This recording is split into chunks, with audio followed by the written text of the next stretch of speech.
The global risk landscape is evolving. Instability, amplified by climate change, geopolitics, and resource scarcity, are increasing the likelihood of social unrest, conflict, and migration, resulting in unprecedented humanitarian needs. The Gaza Strip is home to over 2.3 million people and has been in an ongoing conflict with Israel for several decades.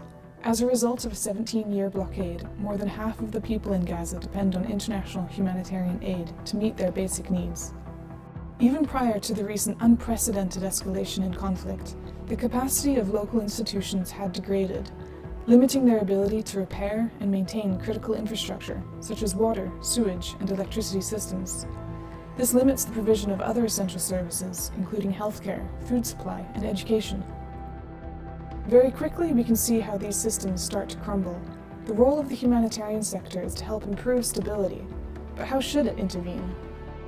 By using a systems thinking approach, we can analyze cascading effects and indirect relationships to find critical vulnerabilities, bottlenecks, and leverage points in a network.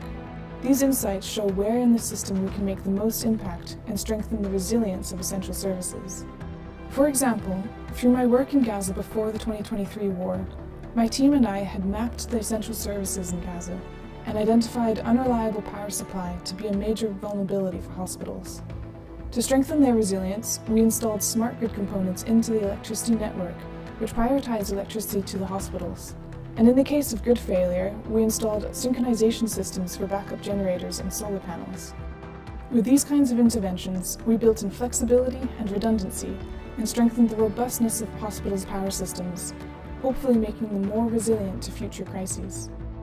October 2023 saw the onset of the most intense escalation of violence between Gaza and Israel to date. Months of heavy bombardment in Gaza has resulted in massive civilian casualties and devastating damage to critical infrastructure, with water, electricity, fuel, and food supplies being completely cut off. Systems can only be made resilient up to a certain point. This crisis has gone beyond anything ever imagined.